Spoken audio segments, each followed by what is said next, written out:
All righty. We are back with another episode of Trades Talk. And today is going to be fun. Maggie and I are just going to sit here and we've got some listener questions to answer, some things we've been talking about, and we're just going to kind of dive into the conversation. Yeah, I'm Yeah, excited. This is our first episode that we've recorded, really just the two of us, besides our when we interviewed each other. So it'll be fun just to talk about everything we've learned so far in this journey and all the things happening in the industry. And I think we have some great things to discuss and share today. I'm excited. And before we jump in, I just want to give a shout out to all you listeners out there. This has been a super successful podcast, way more successful than Maggie and I thought it would be. And we just appreciate everybody who subscribes, who downloads, who gives us reviews, and keep those coming. We really appreciate that. We're totally grassroots here. Maggie does most of the editing. I find a way to publish episodes at midnight so they can get out at the right time in the morning. We drop Wednesday morning every week. And as far as I know, we're kind of one of the only contractor produced and submitted and everything, whatever you want to label it, podcast out there in the landscape industry today. Yeah, it's definitely been a learning experience. It's been fun. I think Justin asked me the other day, it was a year ago, we sat down and tried to figure this thing out. And he's like, "Do you regret it?" There's definitely times 3 hours into an editing of an episode where I've regretted it. But at the same time, I don't feel as energized as I do when I come off one of these conversations. When we recorded Tom Howard's episode that dropped last Wednesday, I finished that conversation and I just threw down my pen. And I'm like, wow, I just sat here for an hour and a half, and just learned from someone who is a voice that I should be learning from.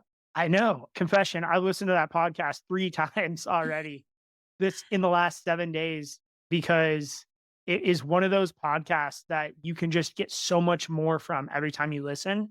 And every time I come on to speak, I'm like, oh, fast forward that part. I just want to hear the guests and what they have to say. But it's been fun. People ask me, and I'm sure you get this too. And I have a question for you after this, but like, where do you find the time to do this? Like, where do you find the time to go fly the plane or do this or that? And it's one of those things where I've always been a learner and looking for books and podcasts. So now that I can actually do this in like a live setting, I'm always listening to podcasts and I want to ask a question, but obviously it's like a recorded thing. So now I actually have that opportunity to break in and ask the question. Hopefully the listener is thinking of too. But same to you, Maggie. Like, where do you find the time with 3 little ones at home, a rapidly growing, sales and software company that you're a part of? I mean, what's your secret? Do you have one? It's so funny. Last week, I did an AMA with the women of Servicing for Women's History Month. They're doing this. Any sort of women in leadership, they bring them on and do an AMA with them. And that was one of the questions that I got. How do you do it all? Like, I have 3 young kids. Oh, one of them's about to have a birthday in a couple weeks. I have sports. Tonight I have baseball, tomorrow I have gymnastics. Every night I have something. I'm in the gym at 5:30, 6 o'clock in the morning, 3 to 4 days a week. And I think the simple answer to the question, how do you do it all, is I don't, because none of us do it all by ourselves. That's kind of my candid answer, is that, I have my husband who runs kids to sports. I have my team who helps support me in my work. And also, you find time for things that are important to you. I once read this post, and I'm really bad at answering text messages. So my friends who are listening are probably going to laugh at this. I'm really bad at answering text messages if I don't do it right away. And I need to get better at prioritizing the text messages that are important. And the reason I'm saying this is you find time for things that are important. You Right. stay up that extra 5 minutes, you figure it out. And of course, some other things fall by the wayside. I don't always get my laundry done. My yard isn't always landscaped. Kind of a plug at Justin there. We're talking about Yeah. his backyard landscape. But at the same time, I find time for things that are important to me and to my husband and to our future. And there'll be a time in my life where I'm caught up on laundry, maybe not, but you just make time. You do. And shout out to everybody that does help us out. I mean, you mentioned your husband, my wife, our teams. There's so much going on. And I know your team has been super supportive of this podcast. So is mine. Like in our daily huddles that we have every day with my leadership team, I'm like, oh, I'm recording a podcast today. And there's never a time where they're like, gosh, why do you have to do that? I need your help here. I need you to be at work. I need you to be at the office. Like everyone's awesome. Can't wait for the next episode to come out. That's the response I get from my team, which is, that's rewarding. That means we have the right people. Absolutely. I couldn't agree with to that more. My team is always the one sharing it out. I actually just had one of my managers come up to me this morning. He's like, I just listened to one of your episodes on the way in. And when this one thing was said, it just really hit home for me. And it was what I needed Monday morning. So that's why we did this, Justin. Like that's why we wanted to do this. Yeah. To bring more awareness to the things that we like to talk about. And hopefully it translates and helps one person. Yeah. Like growing up in the trades, growing up with a landscape company, my mom and dad running it, I just remember so many nights where they're around the kitchen table doing invoicing and there's just they did not know there was a better way to do this. So I've kind of made it in a way my life's work to help first figure out a way to not live that life and figure out a way Yeah. to scale the company while also working the hours I want to work and Mhm. creating a culture that we can be proud of. And this podcast has given me so much insight into how to take my life back in terms of living life on your terms. Yeah. Life is not happening to you, it's happening for you and because of you. And Mhm. the quicker we take ownership of our life and our time, and I don't think there's anything wrong with saying, I'm going to respond to my text messages tomorrow morning and I'm just going to put my phone away for the night. I feel kind of guilty doing that, but I have 33 unread text messages. That gives And me anxiety. yes, and it used to give me anxiety, but now I kind of just say, fuck it. I'm going to get to it when I get to it. I'm going to be fanatic about my response time. I'm going to honor my commitments, but I'm also going to protect my time.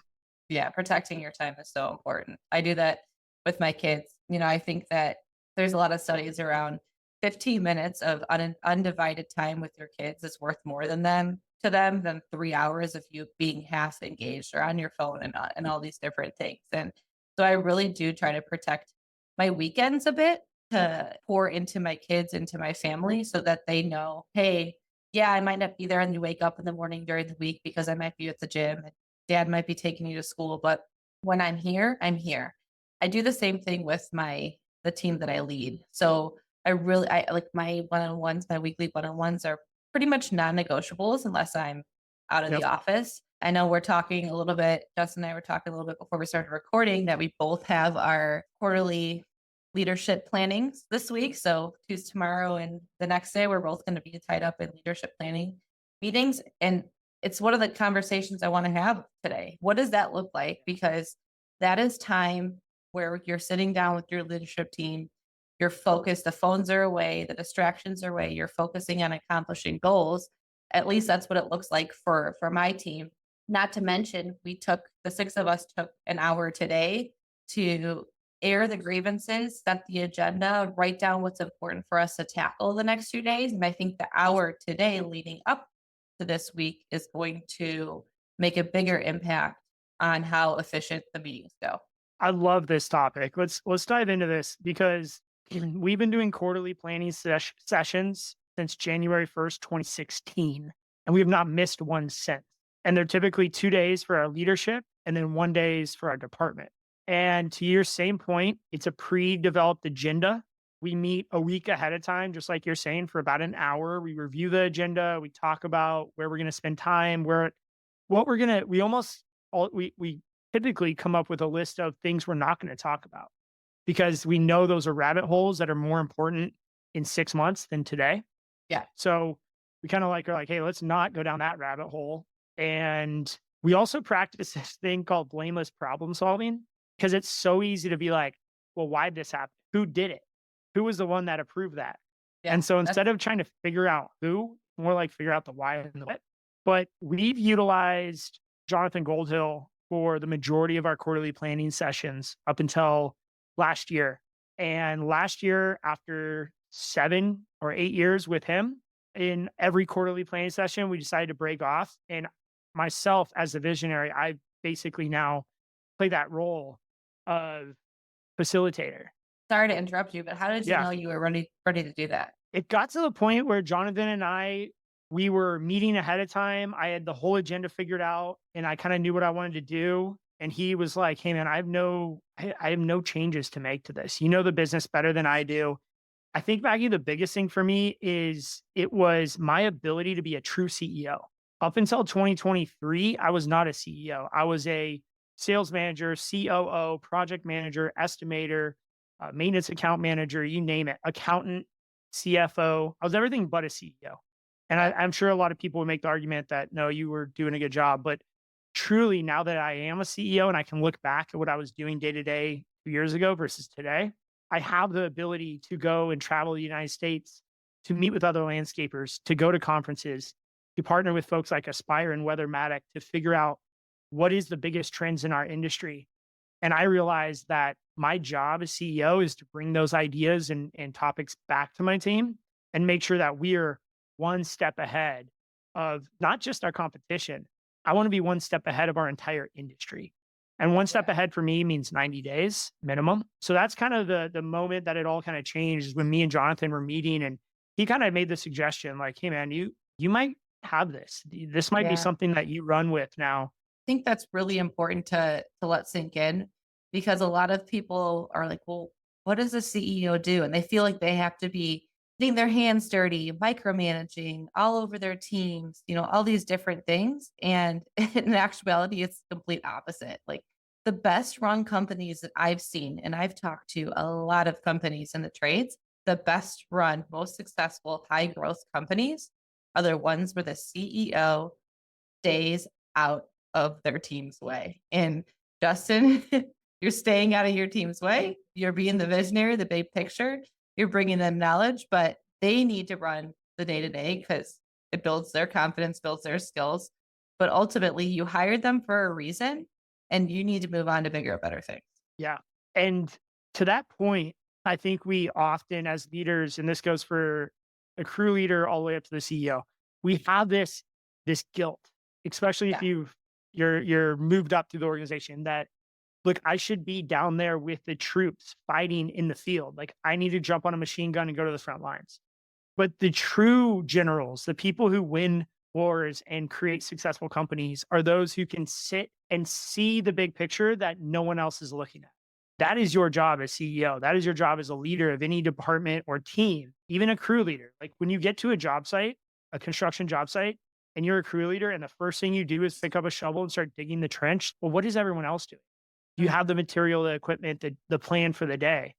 So no matter your level, you have to be willing to step back, look at the big picture, create a plan, and then jump in to execute depending on what your team needs. But my methodology and this is not something that I created. I've definitely heard this motto, but it's hire great people and get out of their way. 100%. And I catch myself, I actually caught myself doing this a little bit this morning. We had someone come in for an interview and sitting in my office, they're 5 minutes late. And there was another person in the office interviewing them before me. And I got up and I was like, come on, guys, can we just stay on task? Like, why are they taking so long? So of course, like I went in there and I'm like, let's go. It's time for my interview sort of thing. But in actuality, it was a peer interview and I interrupted a really important conversation. And I should have taken a step back and not thought about how it was going to impact me versus how it was going to impact that candidate coming into our organization. And I think that that's a small example, but it's something that Yeah. was really fresh in my mind. Like, ooh, I got too into the thick of it to control the situation versus letting it bake. Like, just let it ride. Yeah, and I think people who feel overwhelmed, who feel like they can't get their to-do list done, who feel like every day they go to bed with anxiety because their email inbox is bigger when they're going to bed than when they woke up, and they keep feeling this like I'm falling behind, I'm falling behind, and eventually they're either going to quit their position and go start a new company Mhm. because it's like oh fresh slate, like that whole to-do list and now all those clients are now gone, someone else's problem. Or if you're a business owner, you run the risk of regressing back to a smaller size. So if you're feeling that, and I feel that way sometimes, you got to take inventory of what you're doing throughout the day.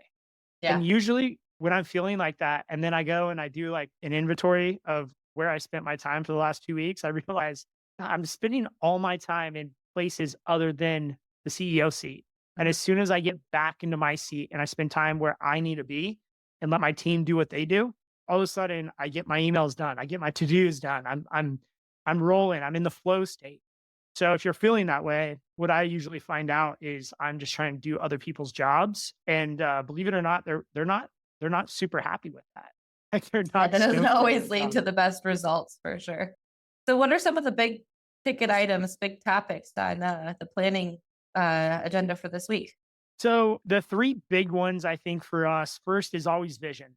I want to update my team on the 5-year vision of what has changed in the last 3 months. And believe it or not, things do change in 3 months. I want to update on the progress that we've made in the last 3 months. And we've had a great Q1, so we're going to celebrate that. And we've made some mistakes. We're also going to celebrate those and talk about those. What's the vision? How have we done so far year to date against our 2024 vision and budgets and plans? And you have to have metrics that tell Yeah. you exactly where you're at, but you also need to just have a conversation of how is the organization feeling? Like I talk about organizational health a lot, just like you ask your kid, "Hey, you seem a little sick today. Like, how are you feeling?" It's a similar conversation with our company. Like, are we healthy? Are we sick? How's culture? How's turnover? Is everyone overwhelmed? Or people needing more to do, which is usually never the case. So we kind of take an inventory of that in our vision. And then one of the topics for us this quarter is sales. Sales has been a challenge for us in the first 3 months of this year. And I think it has a lot to do with people's decision making mindset right now in all sectors, commercial, residential, industrial. People are hesitant to change contractors. People are hesitant to start a new big project. We've got a lot of volatility in the market. So that volatility is not going away. You have to manage through that. So we're going to talk a lot about how do we create expectations with our sales team that align with the expectations of our clients. And what we're finding is the sales cycle is taking a lot longer. Like what a typical 60-day cycle is taking more like 4 or 5 months. And we're going to just lean into that. We're not going to push our clients or force them. We're not going to disappear, but we're going to stay on them on a weekly basis, but not in terms of like, are you ready to sign? Are you ready to sign? It's more of, hey, what more information can I provide you? Or, hey, this news article just came out about, water management. I thought you'd be interested. So we're keeping in touch with them, but we're not trying to become that pushy sales team that's trying to force a 60-day sales cycle in an industry that's leaning more towards a 4 or 5 month sales cycle. In general, people buying anything. I mean, when I go to the grocery store, people buying anything right now, they're taking longer to make decisions. The economy is taking a toll on everyone right now. What a grocery bill that used to cost me $50 is now costing me $150. So when they look at landscapes, probably a similar path. Like they're thinking through my mind, like, okay, can I push this off a little bit longer? Am I going to pay this with this for credit with credit? Now you deal with a lot larger scale clientele who money isn't as big of an impact, but at the same time, I think money is an impact for them right now. It's such a hot topic in our economy. The other thing I wanted to talk about was you're talking about metrics, and you said something about employee health, employee retention, all of that. And I think that's a metric that too many companies skip is they go through and then maybe they rate their current team or they talk about all the positions that they have open, but they don't understand the health of their current and the team that's left them recently. So with the employees that have left us or not signed offers with us in the last 6 months, why has that happened? So why do people not want to come work for my team? And also why are people leaving our team? And that's a big area of focus that I'm going to be talking about during our leadership planning this week is, why am I not having the success I need? I have a lot of open positions on my team. Why aren't we filling them fast enough? In addition, we've had some people leave. Why are people leaving? Is it in our control or is it out of our control? That's one more thing I want to talk about is when we're looking to make change in these leadership planning sessions, we need to look at the behaviors that are in our control versus out of our control. We can look at numbers and metrics and why aren't we hitting our sales goals and all of these things till we're blue in the face. But at the end of the day, what are our controllables? And that's where the conversation needs to point to. Couldn't agree more. I think we are so tied to outcome in most Mhm. cases that we forget about the behaviors that achieve those outcomes. So if you're always just looking at the final result, like your employee turnover, and you're measuring yourself on employee turnover, like, yeah, that's a great measurement. I would keep it as a KPI, but what are the behaviors? You mentioned weekly one-to-ones. We do the same thing, and most contractors hear that and they go, "What?" I was like, "Yeah, we meet with every direct report. Every Mhm. person in the company meets with their direct report once a week for at least 30 minutes, non-negotiable. Period. Track your one-to-ones. What about your annual reviews? Are those happening on time? We track that number. A day after their annual review is unacceptable. They've put in a year of service to our business and we can't give them an hour of our time to give them a review. Like, let's do it before their annual review, not after. There's a ton more of these behaviors, but I think people get so focused on people are leaving, people are leaving. We have to fix that. But you have to ask yourself, like, why is that happening? And Yeah. what can we fix that's within our control? I'm curious, how do you structure your one-to-ones? Do you still hold weekly one-to-ones for your comp level leaders? And what do those meetings look like? Are they the same structure for everyone? How do you structure those? I like to have them on the same time, at the same time, on the same day every week for a minimum of 30 minutes. We Mhm. typically schedule 45, but we'll use 30. And sometimes we'll go an hour. Sometimes we'll do lunch, depending on who it is and if there's a bigger conversation to have. The agenda is somewhat free flowing, but it's three major parts. First, how are you and the family doing? Like personally, how are you doing? Secondly, these are the things we talked about last week. You were going to have that conversation with Frank.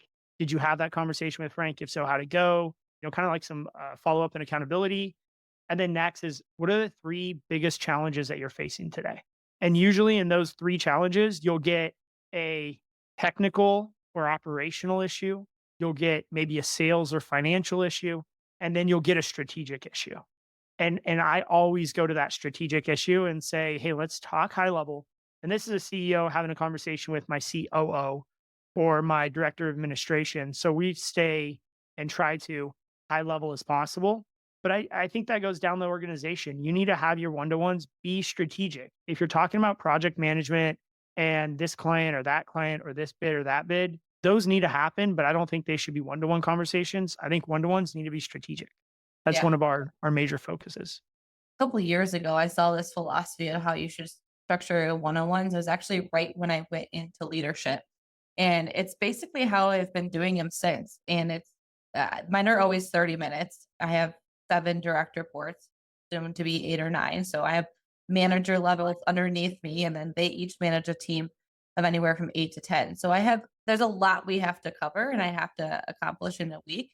And so I keep them to 30 minutes and I do 10, 10, 10. 10 minutes personal or what's going on in your life, 10 minutes what's going on in the business. So, like vent or talk about a project problem that's going on in the business right now I can help you with. And then 10 minutes future. So we always focus on what are you doing right now to get you to your goal in the future? Or what does that goal look like? Do we need to plan it out a little bit more? And sometimes that piece is the smallest piece, but you have to ask the question, you have to talk about that for them to keep hope and culture alive and keep wanting to show up and accomplish the middle part and deal with the first part. So that's the way I've always structured them. They've seemed to be effective. And if you ever get hung up on a one-to-one, someone gave me the advice one time to use the philosophy of what should I keep doing, what should I start doing, what should I stop doing.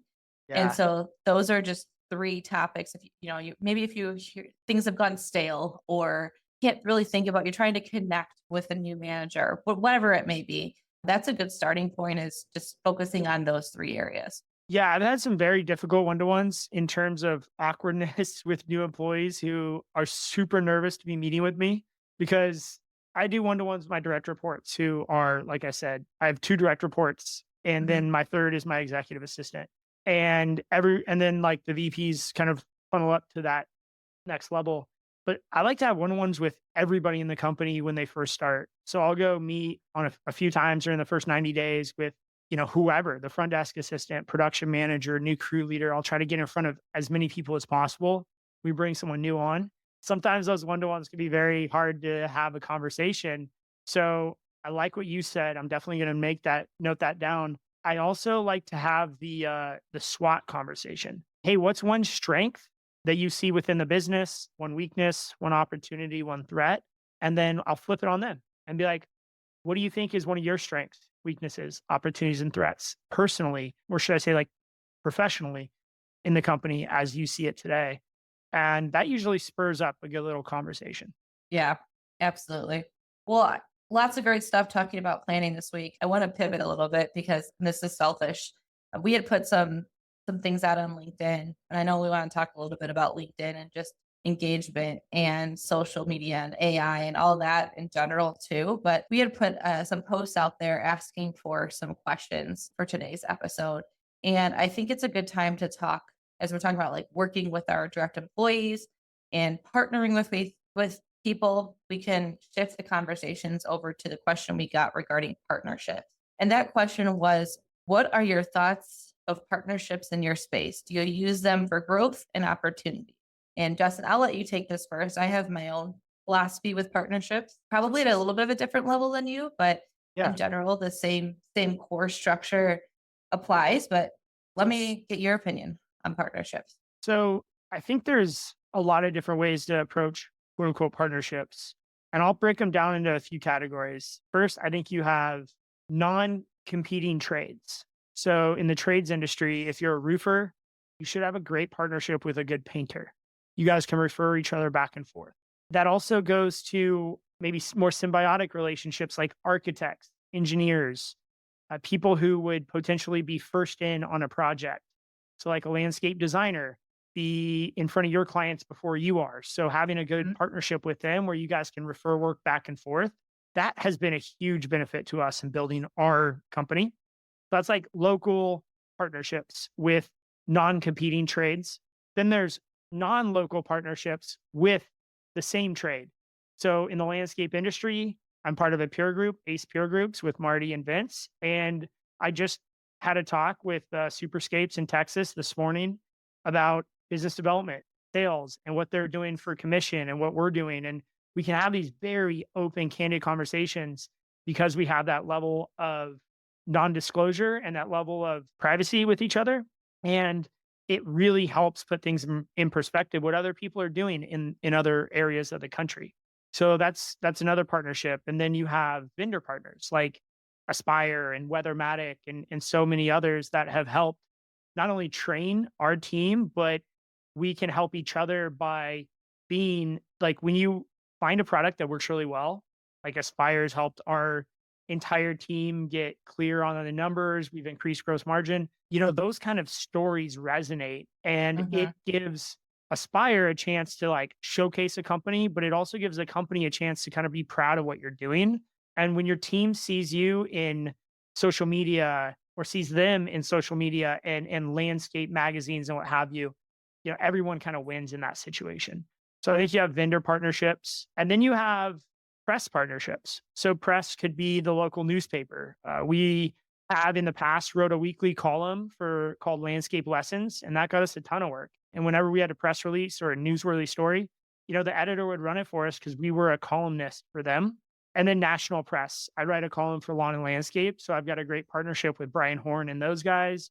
I also know Seth really well at Landscape Management and a few of the other publications because I think it's important to stay relevant in the industry and share what you're doing as a team. There's a lot of partnerships out there, Maggie. Mhm. I can keep going. I think the last one I'll say, which I think a lot of people don't realize this, is you should really be partnered with your bank. Your banking relationship is so important. And in COVID, this proved so true when you had to go figure out what a PPP loan is and what a EIDL is and all these acronyms. Your banker coming to your office and meeting with you to explain what's going on, that was so valuable for us. And not to mention everything else that comes out of that. Yeah. Partnerships are huge for us. We definitely leverage that. Yeah. You could even put, roll that bank into your vendor, but it's a little bit different with Yes. the relationship that you have with your other vendors and the one who's holding your money. First off, you hit on pretty much all the ones that I was thinking about. And I want to dive a little bit deeper into, from a sales perspective, on marketing partnerships. And I think Mhm. it's very beneficial to utilize champions or people going after the same goal. And it is kind of the same thing as with your trades locally, but Aspire, for example, we don't have local where we're all over the US, Right. Canada, Mexico, Caribbean, and so our partnerships look a little bit different. like our partnership with Weathermatic. We're all going after the same goal, the same ideal client profile, ICP, but we all have different offerings. And so, from a marketing perspective, there is very low risk of having our name on their website and their name on our website. And the final one, I don't think you touched on, but from a hiring perspective, which is incredibly important for me, are partnerships with your local colleges, schools, trade Mhm. schools, universities, and Yeah. recruiters in general, just to help set yourself apart, attracting and finding and growing the best talent out there, whether it be in tech sales, so there be in landscaping or whatnot. Or you could be both. I'm the one with the horticultural degree working in tech sales. So I think that is really present on my mind. I was just at the National Collegiate Landscape Competition, LCLC, for put on by NALP. What is that? Just for people who don't know what that is, because it's an awesome event. We had some people there too. Yeah, it's a really cool event. It's actually, I competed in it. I'm gonna age myself here. In 2011, I competed in it, and it's a time for colleges who have landscape focused specialties and degrees to come, and it's always hosted over spring break, but someone's spring break or in that time frame, and they come and compete in all different sorts of competitions. And also there's learning sessions. So there's pruning learning sessions, there's plant ID. There was a session where one of our partner companies, Landcare, came in and did a training on how to use Aspire for maintenance estimating. There's a lot of learning, but there's also a little fun. You can compete in landscape design, in leadership, plant installation. You can compete in backing up a truck and with a trailer attached. All these mini Yeah, that's cool. excavators, all these different fun, cool things that that are the best parts about being in the trades. But then also with it are if there was a career fair. Companies throughout the US were there. I know K&D was there trying to find their next group of talent coming into the company. You got growers there, you have landscape contractors, design build companies, software companies, all just trying to offer these people jobs. And so just a really fun event. If you haven't been involved or gone to it in the past, I highly recommend checking out. It's hosted by NALP, the National Association of Landscape Professionals. Definitely look into that because it's one of my favorite events of the year. Yeah, it sounded fantastic. I've never personally been, but I'm definitely going next year. And I think it's just, we're in a great spot as a landscape industry. I don't know what your feel on it is, but Ryan and Jerry who went there said that it was electric. I mean, the amount of vendors in the career fair, the amount of partners, just we're at a really great spot for our industry. You've participated, you've gone in the past. I mean, 2024, like what is the state of the landscape industry from the perspective of some like an event at a college like that?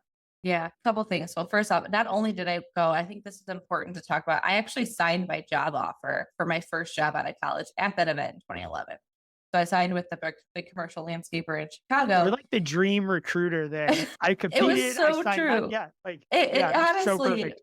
we just had a candidate into our office for an interview that I met there.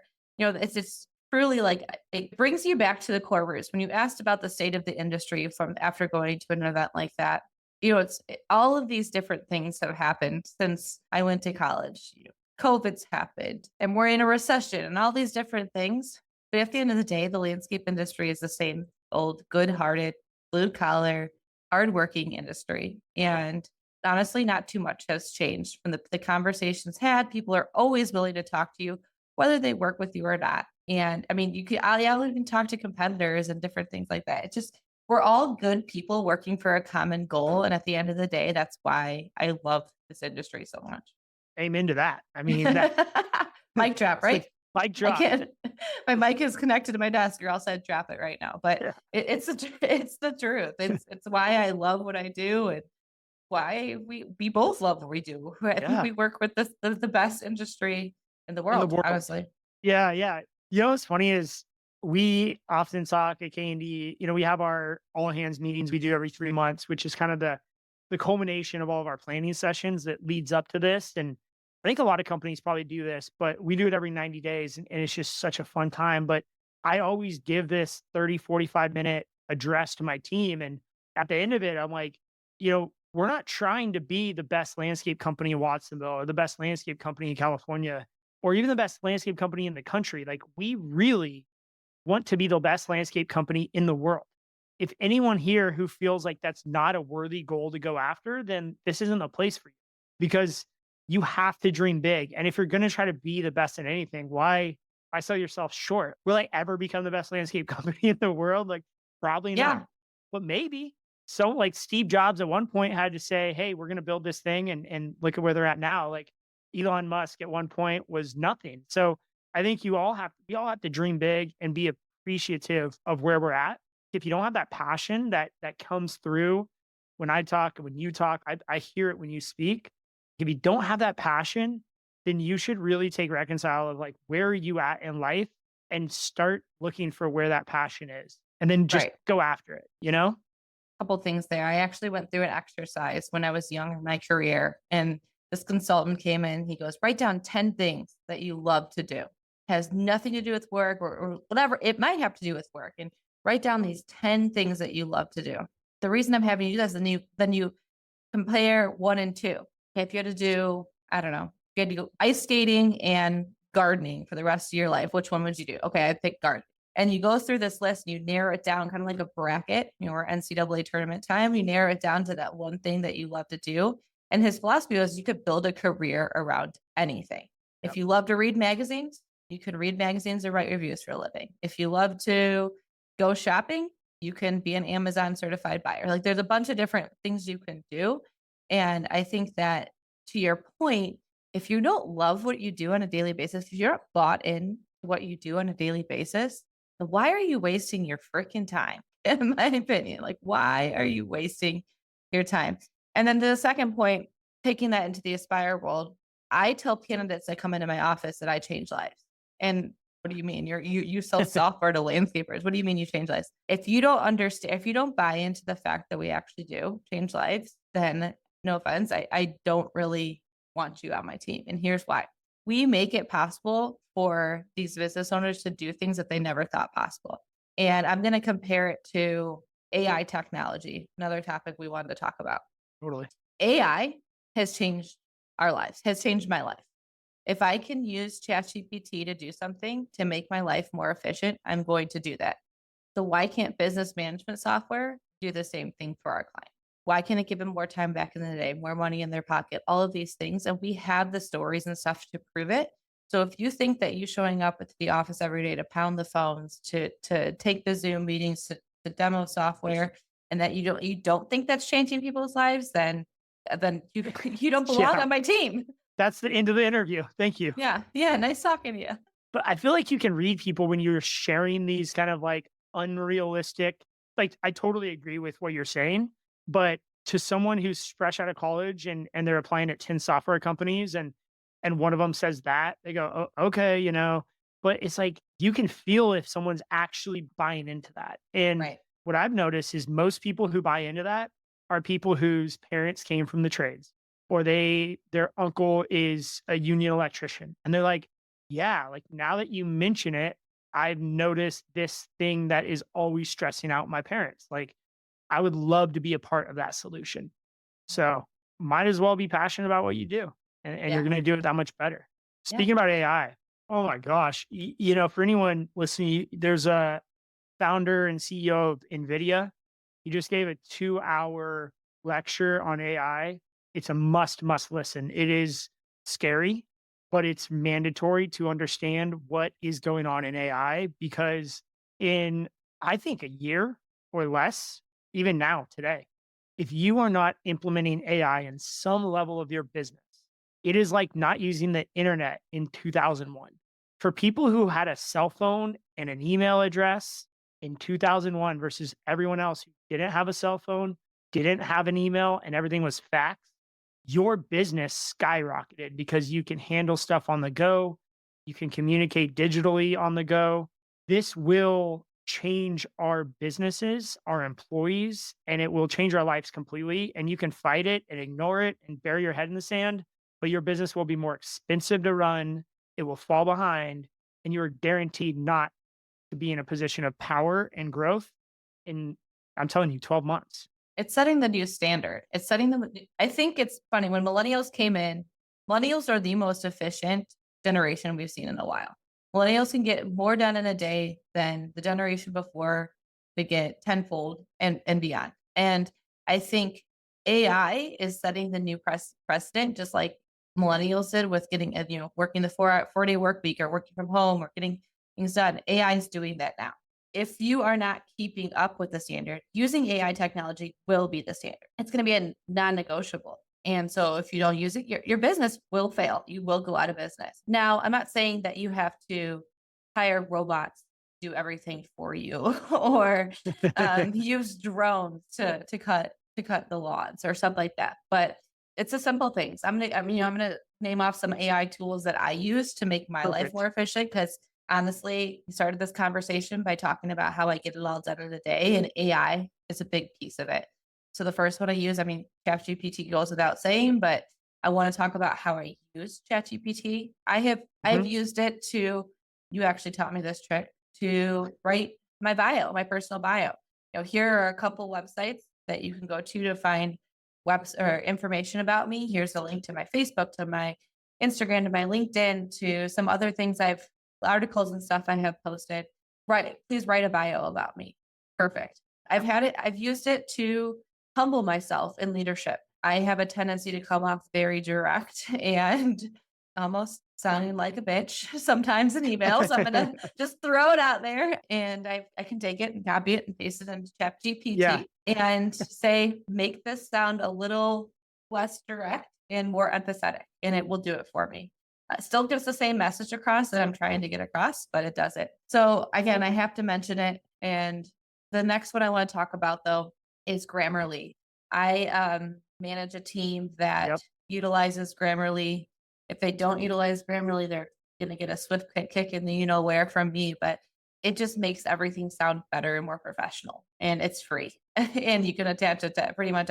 Yeah. Yeah, there are paid versions, of course, but if you're not using Grammarly, definitely look into it. Just for writing your content to your employees, but also to your prospects and clients. So those are the two. And then just the simple tools embedded in social media, like LinkedIn posts you can use to rewrite using AI, all these different tools. Justin, what are some ways you've used AI? I'll try not to be redundant here. ChatGPT every day. I cautiously use it for writing and emails, what have you. But to be honest, I don't use it for that much anymore. I use it as my sounding board. Mhm. So, John can appreciate this, my COO, who's my in real life sounding board. I go to him with new ideas daily. I'll call him first thing in the morning, be like, "Hey, have you had your coffee?" He's like, "Yeah, why?" I'm like, "Okay, so I was thinking about this new idea." And he's, "Here we go." I've used ChatGPT, and I'll go into ChatGPT and I have a whole saved thing, a prompt. I'll drop into it, set, and it's who we are. Hey, we're a landscape company located in this area. Da da da. This is what we do. Then I say, I have a new idea. And then I'll say that idea. And then I'll say, hey, ask me 10 questions to better understand my idea. And then ChatGPT will ask me 10 questions. I'll answer those. And then I'll ask it, like, what are 5 ways this would fail? Right. And so you can use ChatGPT as like a conversational piece. And people probably are thinking, like, I don't have time to type that. Well, that's fine because you can just text to speak. Like everyone Yeah. has an iPhone or a new phone that you can just talk into. And you don't have to spell things right with ChatGPT. You don't have to proof them. You just drop them in there and go. So I use Yeah. it for a lot of creativity things.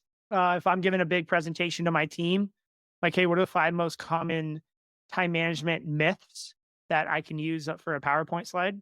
And then I'll take those and I'll maybe use some of them, maybe change them, maybe use all of them. There's even AI tools that will make the PowerPoint slides for you. I've used them in the past. Yes. I'm Okay. doing a I'm trying. presentation on this. Yeah. Here's some content for it. Put it in slides, and it will do it for you. I want to take a quick, like, all right, look into the future. And I've been working on a product like this. So basically, all right, you're giving a client a proposal and you send them a PDF that's attached to an email. Please see attached. We're so excited to work with you. Da da da. Or you send them an completely interactive proposal. You Mhm. send them a VR set of goggles, which at some point are going to get below $100 in a box that have preloaded your proposal on it. And they put the VR goggles on. And if you're a landscaper, it's going to be walking through their backyard that's not built yet. And so it's interactive and things come up on the screen. And so that's eventually going to happen. And if you're someone who's still sending PDFs, you're going to be like the guy faxing over the proposal when everyone else was emailing it, but even worse. But a one step to that we can actually do today is you can take your proposal in a PowerPoint. If you do that using AI, you can bring that PowerPoint to life where it's not like slides. It's more of a video that like goes into the next slide and it Mhm. opens up and it's this experience. And if you're a contractor and you're trying to sell something, this type of presentation is going to be game changing. And guess what? The young guys coming in and the young girls coming in that are starting companies right now, this is how they're presenting proposals. So even though they have 3 employees and you have 300, you will lose because of their ability to leverage AI. It took them less time to put their proposal together, but it looks 10 times better than yours. And guess what? The people we're selling to are becoming younger and younger. So they're going to speak that same language. Yeah. This is just a few reasons why if you're behind on AI, you have some time, but by the end of this year, you have to be implementing it into your business in some way. First off, the glasses idea, so cool. Taking it one step further, you can even get pre-recorded partners. So whether it be like Weathermatic or whoever your irrigation install partner or subcontractor or whatever, saying, here's, we're going to use these supplies, blah, blah, blah, in there as well, going back to the partnerships conversation. But the other thing I want to talk about is, we're kind of already utilizing that to get ahead in sales. And I'm not going to give away 100% of our sales tactics, but we may or may not have given out a piece of technology preloaded with some of our stuff on it and given that piece of technology to companies and said, hey, just keep it. We don't need it. It's very inexpensive these days. 10 years ago, we'd never feel the ability to give out this piece of technology, but it's actually gotten us in the door with some places that have been very hard to get in the door with because we're giving them something tangible right in front of them to show them. And that's all people want. Like they want to touch and feel. That's why when they go to these trade shows, they touch and feel the mowers and the equipment. That's how people buy. They want to hold it themselves. So I love those ideas. Yeah, and I'll even add another piece is we have more and more data than we ever have. And whether you're using Aspire or another tool, or you're using a HR tool, whatever you're using from a software standpoint, AI is continuously developing in ways to analyze your data to give you actionable results. Knowing when your employees leave or how your success rate is with employees in the first 90 days or the first 6 months. Like these data points are going to help you make better decisions in how to run your business. So yeah, I think there's a lot out there. There's some great AI scheduling tools, email management tools. If you don't have an executive assistant, having an AI that could kind of buzz your inbox and give you the urgent stuff it learns what's urgent for you based on your activity. What else? There's some great social media stuff that can help you manage your social media, get back to messages, consolidate all your social media platforms into one inbox. Hmm. There's a lot out there. I mean, it's really the rabbit hole that never stops. There's Yeah, always something more. absolutely. And we're not even getting into the stuff when it comes to equipment and the AI technology that's going to be put in the equipment and whatnot. But yeah, for sure. Well, we're getting kind of close to the end of the episode here. One thing before we go into, we each prepared a trade secret for the day. But before we go into that, I want to ask Justin, our listeners, in case they want to see you at an event, we preach events and networking and all of that. What events do you have coming up where people can see you or connect with you? What are you going to be at? Yeah, great question. And I'm going to throw that back to you in a second. But I've got my nice travel schedule up here, which is kind of ridiculous this year. I've gone somewhere like at least once a month, if not twice a month. But the next event's going to be in Dallas, Texas. We had a really successful vision mastermind event with Aspire and Service Titan down in LA, where we just got fantastic results and responses and testimonials. So Aspire has reached back out and teamed up with Weathermatic and Southern Botanical to host another Vision Mastermind. So I'm going to be going down on April 25th is the date. We're going to be at the beautiful campus of Southern Botanical, which I've never been, but I've heard so many great things about. Pretty nice. Pretty It's nice. pretty nice. I didn't even realize that was your next event, by the way. So that was not a Yeah. shameless plug to Aspire. I had no idea that was your next event. It's in a month from today exactly. So that's going to be exciting.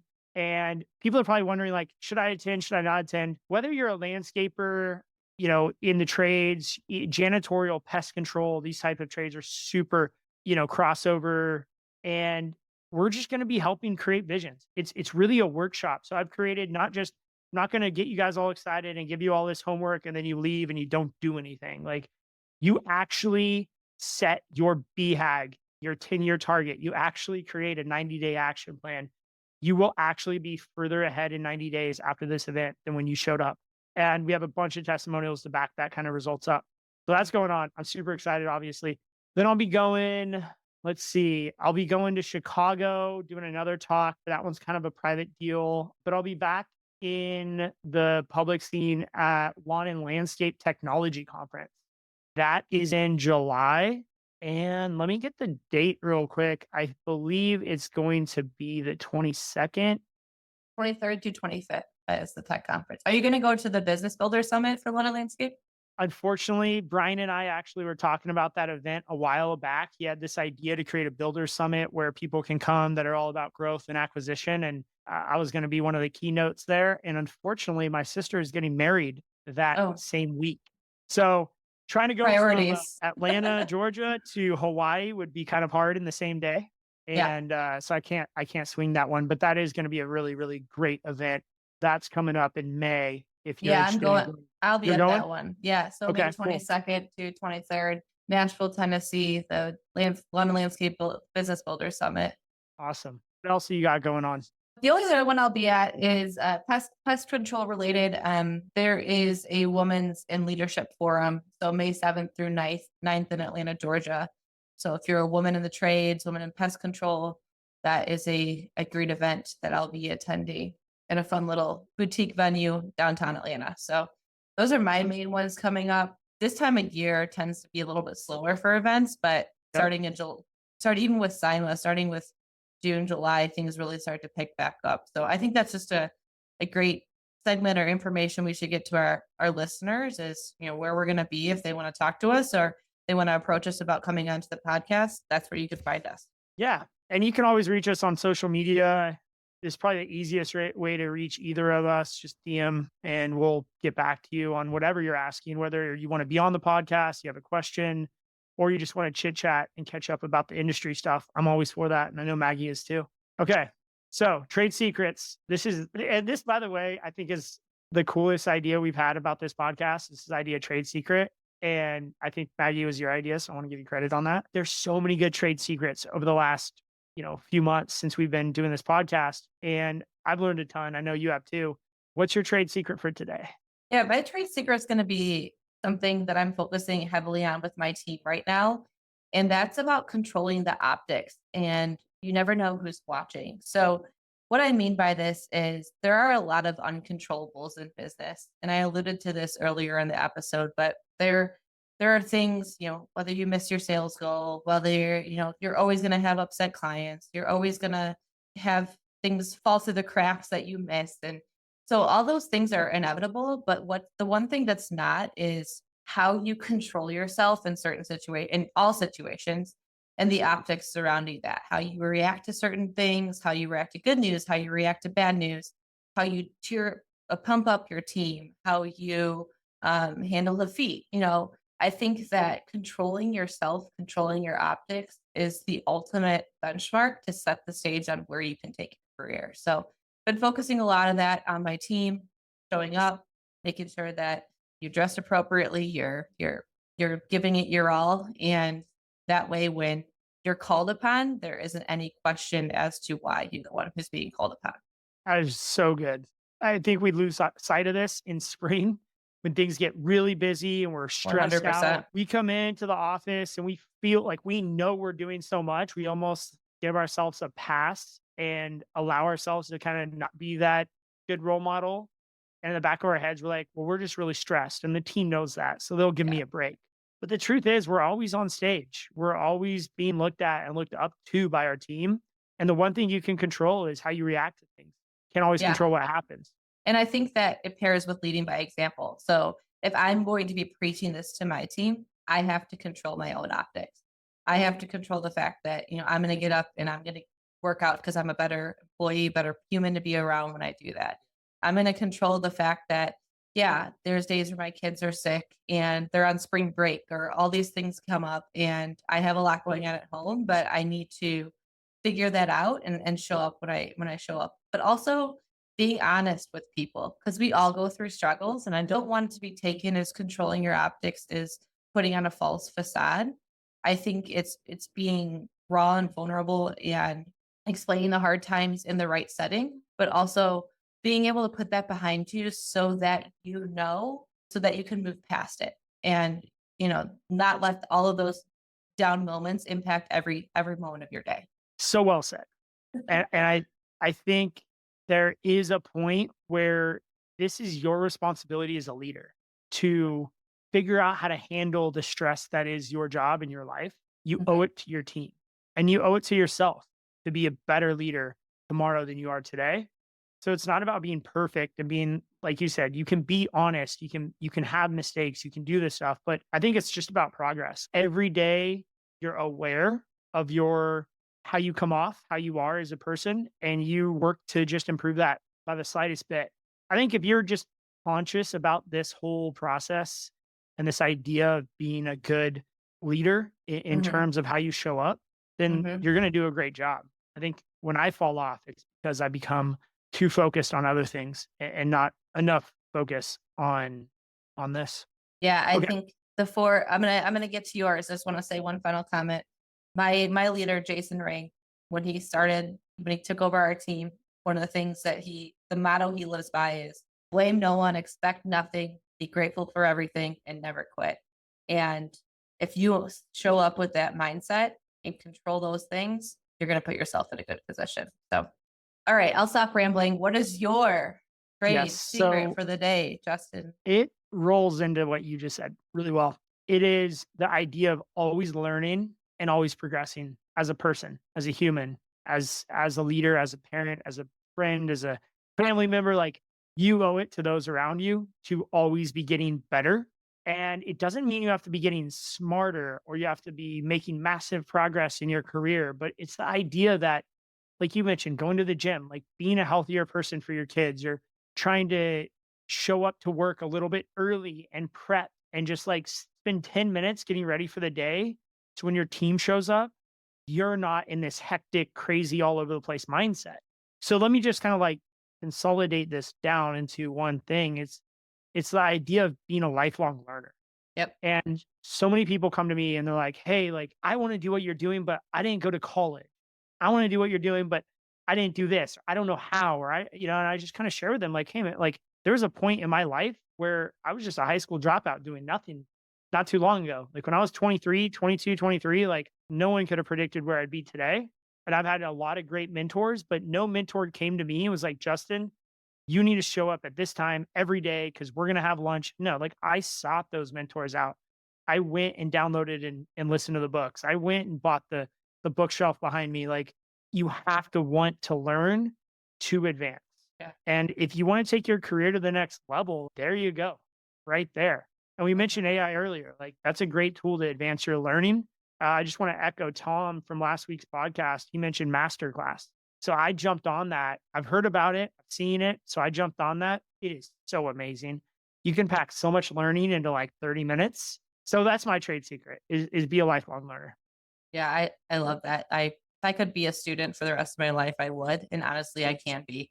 The one thing I want to say, you made a comment about people coming up to you and saying, "I want to do what you're doing, but I didn't go to college." If they just change one word to, "I want to do what you're doing and I didn't go to college," instead of "but," completely changes the sentiment of the sentence and their mindset. So remove the buts. They're the ones causing you to be your own worst enemy. So I want to do what you're doing and I didn't go to college. Cool. Yes. Be better than me. Like if you go up to someone, you want to ask them something, or you're like, you're a $1 million company and you want to be a $20 million company, and you go up to me, right? Here's a perfect, and I just did this. I went up to my buddy. I'm not going to say his name.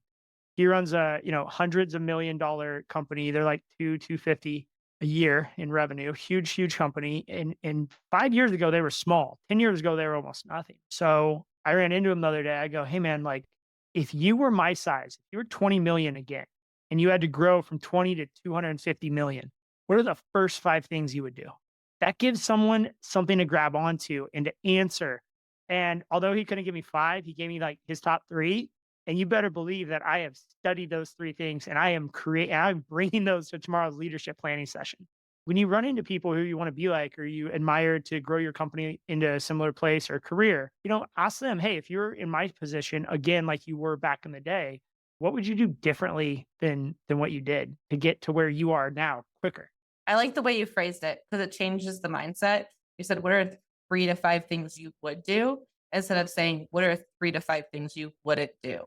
And I think a lot of times we tend to focus on staying away from the obstacles and the stop gaps to get over those growth barriers.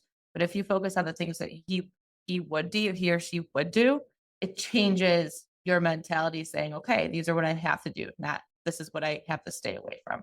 It's a mindset. And last thing on that, if you are going to set goals and you are going to be looking at your vision, and maybe this podcast inspired you to do a quarterly planning session, step one is you have to get into a state of abundance and a state of gratitude. And if Mhm. you are setting goals at the end of the day when you're exhausted and stressed out, that is not going to that's not going to turn out well. You're going to set small goals. You Yeah. got to be in a state of abundance, gratitude, appreciation, and this feeling that you can take over the world. So you got to spend some time kind of prepping your team to get into that mindset. If you are in a state of being down on yourself and setting these little goals, put them in the cart. If I'm gonna I'm gonna relate this to women in shopping or men in shopping, everyone who likes to shop. Put it in the cart, and if it's still in the cart in a week or in a couple days, then go with it. But if you look at that goal that you put in the cart when you were in a bad mindset, you laugh at it in 2 to 3 days, it's not the right goal for you. Put it in the cart. Don't be afraid to change your goals. Right. I feel like you and I could talk all day. So we'll give our listeners their time back. Thank you guys all for tuning in today. And we have a lot of great guests lined up in the upcoming weeks, and we look forward to it. Surely do. All right, Maggie. Thank you so much. Thanks, Justin.